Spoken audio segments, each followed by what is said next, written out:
χτυπάει καμπάνα. Επιμέλεια παραγωγή Διονύσης Μακρύς.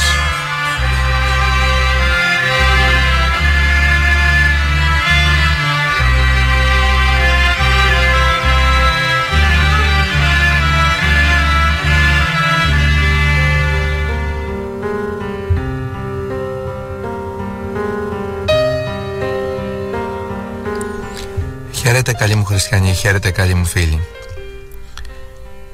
Λίγες μέρες πριν το Πάσχα, πριν την Ανάσταση του Κυρίου, και έχουμε την ευκαιρία όλοι μέσα από την νηστεία και την προσευχή, την ολοκλήρωση της νηστείας αυτή της Μεγάλης Εβδομάδας, να γιορτάσουμε το Πάσχα, να περάσουμε το Γολγοθά, το προσωπικό και το γενικό, και να γευτούμε την Ανάσταση και τη χαρά την αναστάσιμη του Κυρίου μας. Πριν λοιπόν από λίγες ημέρες, πριν το Πάσχα, με επισκέφτηκε στο γραφείο μου ένας πολύ καλός φίλος μου δικηγόρος από την ενορία που εκκλησιάζουμε, προκειμένου να προμηθευτεί ορισμένα βιβλία από την έκθεση με πνευματικά βιβλία που διοργανώσαμε καθ' όλη τη διάρκεια της περίοδου της Μεγάλης Σαρακοστής. Βέβαια η έκθεση αποτελούσε μια αφορμή, θα λέγαμε, για να γνωριστούμε με πολλούς από εσάς, και σας ευχαριστούμε που ανταποκριθήκατε αρκετοί. Μια αφορμή για συζήτηση, για πνευματική συζήτηση, για μια γνωριμία από κοντά.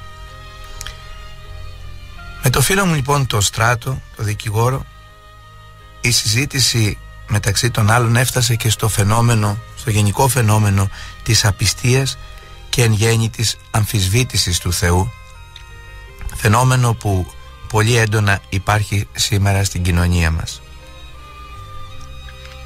Μου ανέφερε χαρακτηριστικά το πώς αντιμετώπισε την απιστία ενός γνωστού του, συγγενικού του προσώπου, φέρνοντας ένα τρανταχτό παράδειγμα που όλοι μας έχουμε δίπλα μας, αλλά το προσπερνούμε και το αγνοούμε. Συγκεκριμένα μου μίλησε για την έγκυο γυναίκα και το θαύμα μιας νέας ζωής. Αυτό το παράδειγμα έφερε στο φίλο του, προκειμένου από άπιστο να τον καταστήσει πιστό. Τι του είπε? Με το που δημιουργείται το έμβριο στη μήτρα της γυναικός, ξεκινά μια νέα ζωή. Μέσα στη μήτρα δημιουργείται ένας ολάκερος νέος κόσμος, μέσα στον οποίο ζει για 9 ολόκληρους μήνες το έμβριο, μέχρι να ενοικιωθεί, θα λέγαμε, να γίνει παιδί, να αποκτήσει όλα τα όργανα και να γεννηθεί. Δημιουργείται, θα λέγαμε, μια γη η οποία εκτρέφει το έμβριο για 9 μήνες μέχρι, όπως είπαμε, να γεννηθεί. Και με την έξοδο του παιδιού από την κοιλιά της γυναικός, που κατά την εγκυμοσύνη παίρνει το σχήμα της γης, όπως είπε ο φίλος μου ο Στράτος, πεθαίνει παντελώς ο κόσμος αυτός και ξεκινά για τον νεογνώ ένας νέος κόσμος, ο κόσμος τον οποίον ζούμε όλοι μας, τόνισε ο καλός μου φίλος ο Στράτος.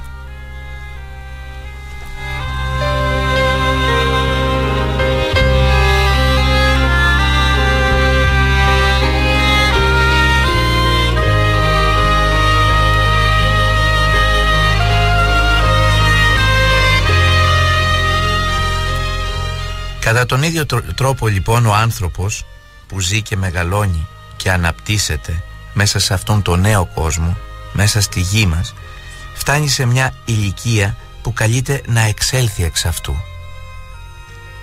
Έρχεται αντιμέτωπος με το θάνατο, ο οποίος αποτελεί όχι μόνο για μας τους χριστιανούς, αλλά και για πολλούς πλέον επιστήμονες, όπως λόγου χάρη ο Αϊνστάιν, και θα σας πω γιατί πιο κάτω, η μετάβαση σε μια νέα καινούρια ζωή. Ο θάνατος, σύμφωνα με τη διδασκαλία της Αγίας Εκκλησίας μας, αποτελεί μετάβαση από τον φθαρτό υλικό κόσμο στην αιώνια ζωή, εν τόπο φωτεινό, εν τόπο χλωερό, εν τόπο αναψύξεως, αναφέρεται στην νεκρόσιμη ακολουθία για τους κεκοιμημένους και όχι τους νεκρούς. Είναι ένας μακρύς ύπνος εν αναμονή της Ανάστασης κατά τη Δευτέρα Παρουσία. Προμεν γάρ της παρουσίας του Χριστού ο θάνατος εκαλείτο. Επειδή δε ήλθεν ο Χριστός, ουκέτι θάνατος καλείται, αλλά ύπνος και κοίμησης, μας λέγει ο Ιερός Χρυσόστομος. Τη μυστηριακή διάσταση λοιπόν του θανάτου φωτίζει πάρα πολύ καλά, αν θα έλεγα απόλυτα καλά, η χριστιανική πίστη. Το φαινόμενο του θανάτου είναι μυστήριο, όσο μυστήριο είναι και το φαινόμενο της ζωής. Ποιος είναι ο βαθύτερος λόγος τους? Γιατί υπάρχουμε και γιατί πεθαίνουμε? Από πού ξεκινάμε και πού πορευόμαστε? Στα ερωτήματα αυτά, τα τόσο σημαντικά, ανέκαθεν προσπαθούσαν να δώσουν απάντηση ο ανθρώπινος λόγος και τα διάφορα θρησκεύματα. Ψελίσματα κατά κανόνα αδύναμα, στο μέτρο που αδύναμος είναι και ο ίδιος ο άνθρωπος.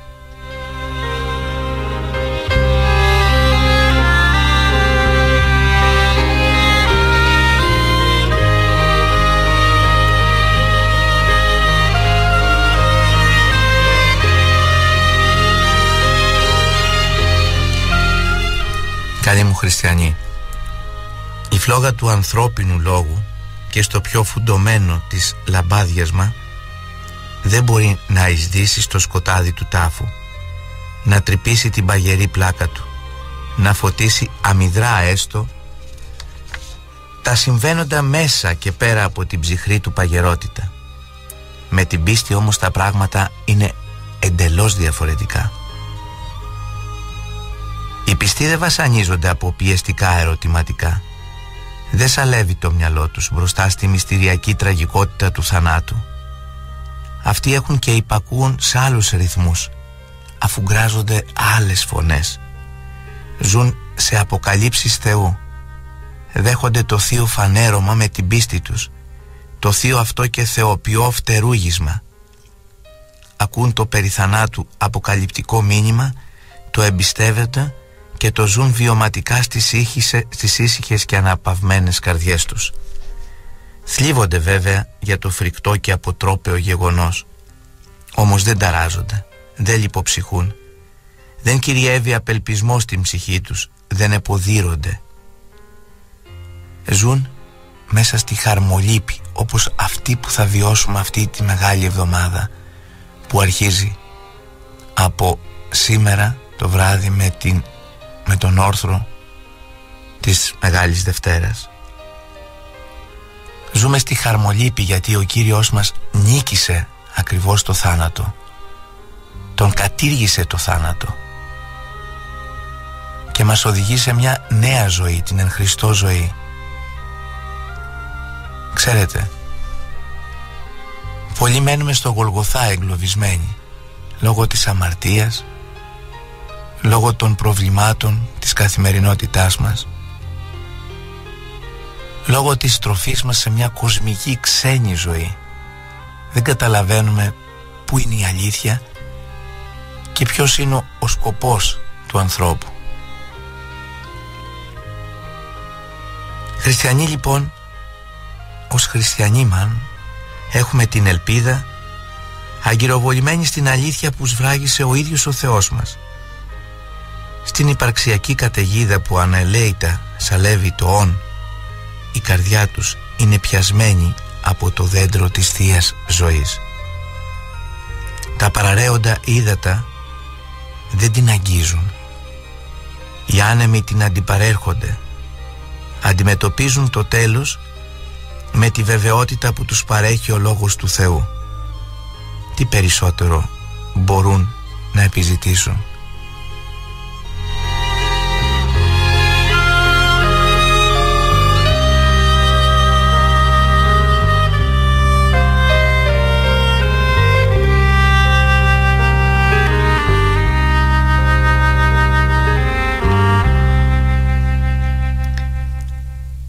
Τότε λοιπόν ένας πονεμένος και απελπισμένος πατέρας έφτασε στο κελί της Παναγούδας για να συναντήσει τον Άγιο Παΐσιο.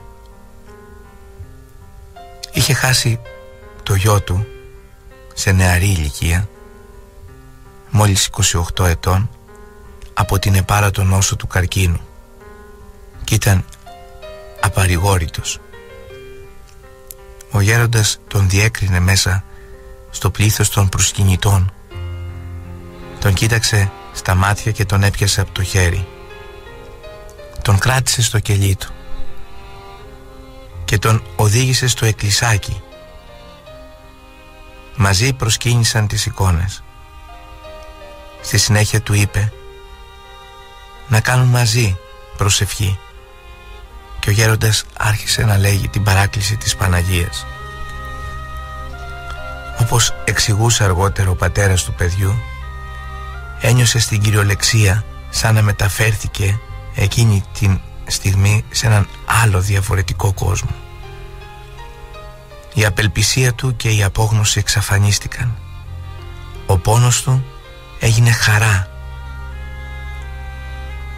την οποία δεν μπορούσε να μεταδώσει.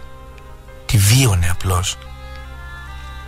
Όταν τέλειωσε η παράκληση, ο γέροντας του λέγει ότι αν ήθελε να ξαναδεί το γιο του και να ζήσει και πάλι πλάι του, θα έπρεπε να αποκτήσει πρώτον πνευματικό, δεύτερον του είπε ότι πρέπει να εκκλησιάζεται σε ταχτά διαστήματα, να μην χάνει τις Κυριακές και τις μεγάλες γιορτές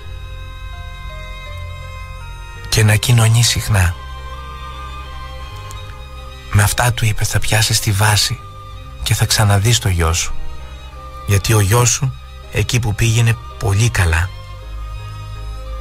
Αυτά του είπε ο γέροντας, ο Άγιος Παΐσιος, ο οποίος λόγω της αγιότητας που του προσέδωσε η ταπείνωση, προσέξτε χριστιανοί μου, η ταπείνωση είναι η βενζίνη που μας οδηγεί στο Θεό. Του προσέδωσε η ταπείνωση, η άσκηση, η προσευχή, η νηστεία, η απόλυτη θα λέγαμε εξάρτησή του από τον γλυκύτατο Χριστό μας. Ο γέροντας λοιπόν, χάρη σε αυτά τα χαρίσματα, απέκτησε τα ανάλογα πνευματικά φτερά και πετούσε, όπως ο Απόστολος Παύλος, σε άλλους ουρανούς, βλέποντας τι υπάρχει μέσα σε αυτούς. Και με την ευκαιρία αυτή θυμάμαι πως κάποτε ο Άγιος Παΐσιος πληροφορήθηκε πως ένα πνευματικό παιδί του εκλαμβάνει τον εαυτό του και κατηγορεί τον εαυτό του ως τον πλέον αμαρτωλό της γης. Ξέρετε τι απάντησε ο Άγιος Παΐσιος στον κοινό αυτό γνωστό που του μετέφερε αυτή την πληροφορία? Τώρα ο φίλος μας, του ανέφερε το όνομα, αρχίζει να βγάζει φτερά για να πετάξει στους ουρανούς. Τι εννοούσε ο γέροντας? Εννοούσε ότι ενοικιώνεται πνευματικά. Ξέρετε, έχει μεγάλη σημασία να συμβαδίζει η ενοικίωση του πνεύματος, του σώματος, με την ενοικίωση του πνεύματος. Να προοδεύουμε και πνευματικά, να αυξανόμαστε όπως μεγαλώνει το σώμα μας, να μεγαλώνουμε πνευματικά. Και ξέρετε πότε μεγαλώνουμε πνευματικά, χριστιανοί μου? Όταν η καρδιά μας χτυπά στους ίδιους τύπους που χτυπάει η καρδιά του σύμπαντος, η καρδιά του Χριστού μας, του γλυκύτατου Ιησού Χριστού.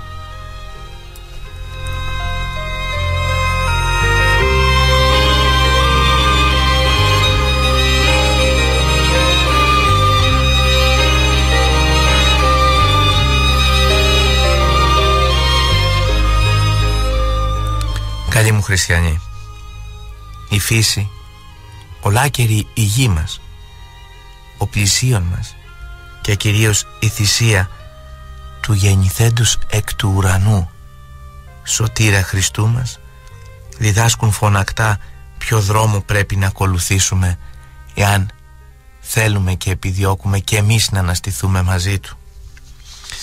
Οφείλουμε πρωτίστως να προσανατολιστούμε ψυχή και σώματι και να συντονίσουμε, όπως προανέφερα, τους τύπους της καρδιάς μας προς το Θεό.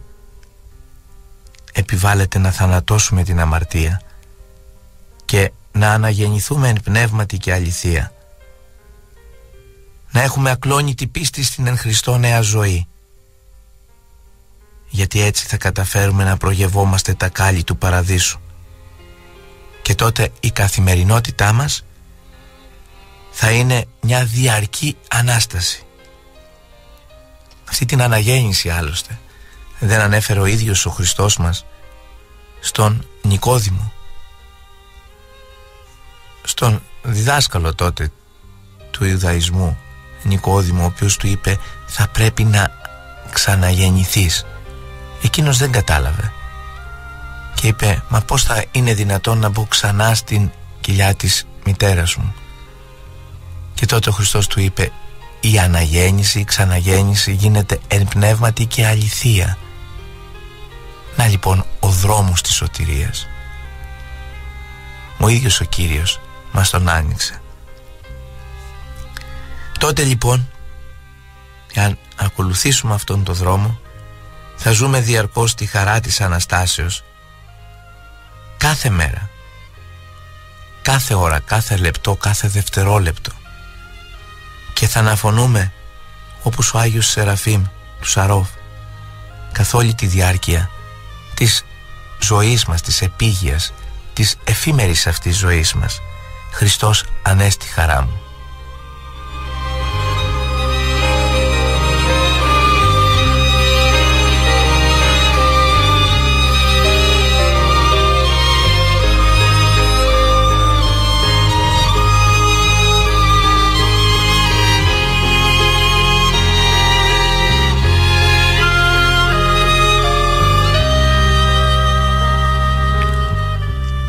Σήμερα λοιπόν, χριστιανοί μου, που ο πόνος, τα προβλήματα, η απελπισία, η απόγνωση που γεννά το σύστημα της ανομίας και οι εκφραστές αυτού του μυστηρίου της ανομίας μας έχουν απογοητεύσει και μας έχουν εγκλωβίσει, έτσι ώστε να μην αποκτήσουμε φτερά, είναι καιρός να επαναστατήσουμε, να βγούμε από τα αδιέξοδα και από τις παγίδες που μας έχουν βάλει στα πόδια μας και πέσαμε μέσα.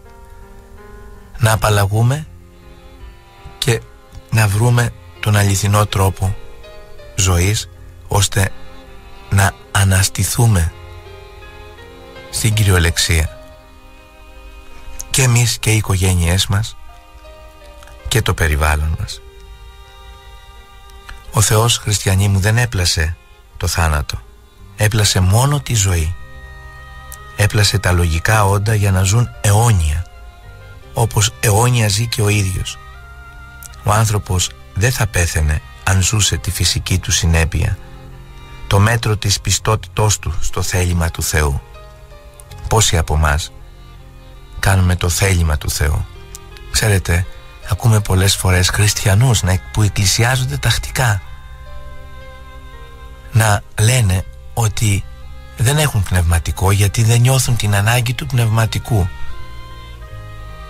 Μα είμαι καλός άνθρωπος, ακούς να λες, αν να λένε. Δεν έχω κάνει, δεν έχω βλάψει κανέναν. Προσπαθώ να ζω δίκαια, να μην αδικήσω. Δεν έχω τίποτε να πω στην εξομολόγηση. Πόσο λάθος είναι αυτό. Πόσο λάθος είναι. Στην εξομολόγηση, όταν προσέρχεται ο πιστός, πρώτον προσέρχεται στο ταμείο του Θεού για να αντλήσει ταπείνωση. Όπως πηγαίνει το αυτοκίνητο στο βενζινάδικο για να βάλει τη βενζίνη, έτσι και ο χριστιανός πηγαίνει στο βενζινάδικο του Θεού, που είναι η θεία, το μυστήριο της θείας εξομολόγησης. Και εκεί για να αντλήσει την ταπείνωση μέσα από τη συντριβή την προσωπική. Γιατί όλοι οι άνθρωποι είμαστε αμαρτωλοί, και μάλιστα ομιλών περισσότερο από όλους. Και την αμαρτωλότητα αυτή οφείλουμε να την εναποθέσουμε με τον α ή τον β τρόπο μπροστά στα πόδια του πνευματικού και να οικετεύσουμε, να μας δώσει τη βενζίνη, την ταπείνωση δηλαδή, για να προσεγγίσουμε το Θεό μέσα από την Θεία Κοινωνία, από τη συμμετοχή μετά στο μυστήριο της Θείας Ευχαριστίας. Ξέρετε πόσο στεναχωριέμαι όταν βλέπω ανθρώπους να έρχονται λόγω χάρη τη Μεγάλη Πέμπτη για το έθιμο, λένε, για να κοινωνήσουν έτσι απλά, να φωνασκούν όταν βλέπουν ουρές ανθρώπων, να μην εκκλησιάζονται καν, αλλά να πηγαίνουν να παίρνουν, να λαμβάνουν τη Θεία Κοινωνία και να φεύγουν αμέσως από τον ναό. Και είναι πολλοί αυτοί. Δεν ξέρω αν η Εκκλησία κάποτε πρέπει να λάβει κάποια μέτρα. Απροετοίμαστη, παντελώς απροετοίμαστη, χωρίς καμιά νηστεία ή μια τυπική νηστεία μιας μέρας μόνο των υλικών αγαθών, να προσέρχονται και να ζητούν να συμμετάσχουν στην αιώνια ζωή μέσα από το μυστήριο της Θείας Ευχαριστίας, μέσα από το αίμα και το σώμα του Κυρίου μας. Στεναχωριέμαι λοιπόν γιατί το κάνουν εντελώς ασυναίσθητα και ασυνείδητα. Μάλιστα ο Μητροπολίτης Πατρών, ο κ. Χρυσόστομος, πολύ εύστοχα είπε ότι τις Κυριακές του Πάσχα, κατά τη διάρκεια της Αναστάσεως, γεμίζουν οι πλατείες, οι δρόμοι, οι εκκλησιές. Με το όμως που ακούγεται το Χριστός Ανέστη, εξαφανίζονται όλοι και γεμίζουν οι ταβέρνες και τα τραπέζια με πλούσια αγαθά. Πού πάνε αυτοί οι χριστιανοί? Τι θεωρούν ως Ανάσταση?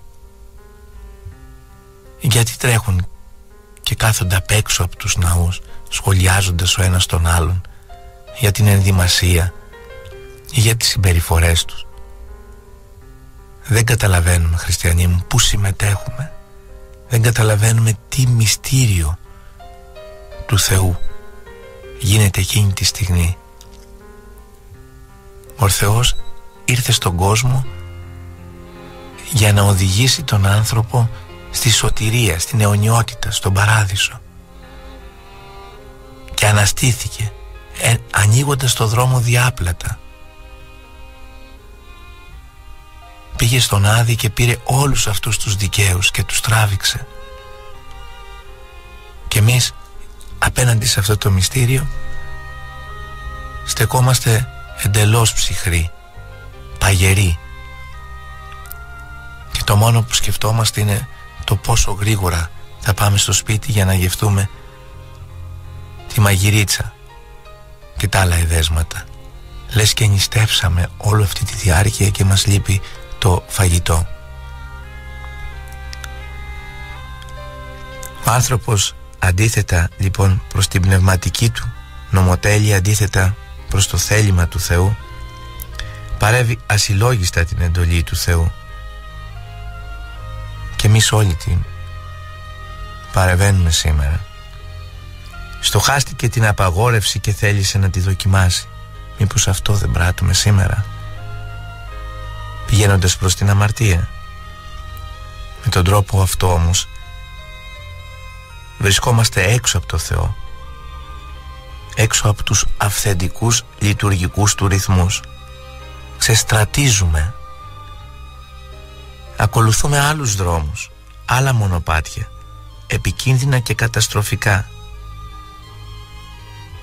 Ψεύτισε η ανθρώπινη φύση σήμερα. Ο άνθρωπος έγινε ένα λάθος, μια παραφωνία, έγινε εχθρός του Θεού.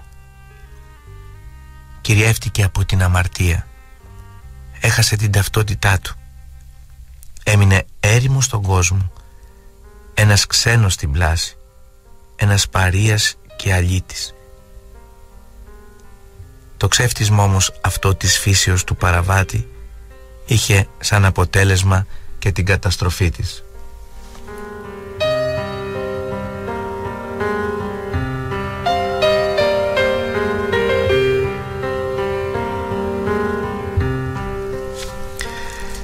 Με την Ανάσταση του Χριστού καταργείται ο θάνατος, όχι απλώς σαν καταλύτης της ζωής, αλλά με την έννοια ότι η φθορά, που είναι το ειδικό τίμημα της αμαρτίας, αφανίζεται. Ο ίδιος ο Αϊνστάιν είχε παραδεχτεί με αφορμή το θάνατο ενός φίλου του Μπέσο. Ο Μπέσο έφυγε από αυτόν τον παράξενο κόσμο λίγο πριν από μένα, αλλά αυτό δεν σημαίνει τίποτε. Άνθρωποι σαν και εμάς γνωρίζουμε ότι ο διαχωρισμός ανάμεσα στο παρελθόν, το παρόν και το μέλλον είναι απλά και μόνο μια πεισματάρικη ψευδαίσθηση. Αυτά είπε ο Αϊνστάιν. Με αυτά λοιπόν τα λόγια να σας ευχηθώ σε όλους καλή Ανάσταση, καλό Πάσχα, να είστε όλοι καλά και εύχομαι σε όλους προσωπικά να ξεπεράσετε οποιοδήποτε Γολγοθά βιώνετε, μικρό ή μεγάλο, και να φτάσετε να βιώσετε την Κυριακή το φως της Ανάστασης και τη χαρά της Ανάστασης. Να είστε όλοι καλά. Καλό Πάσχα, καλή Ανάσταση. Για ποιον χτυπάει η καμπάνα?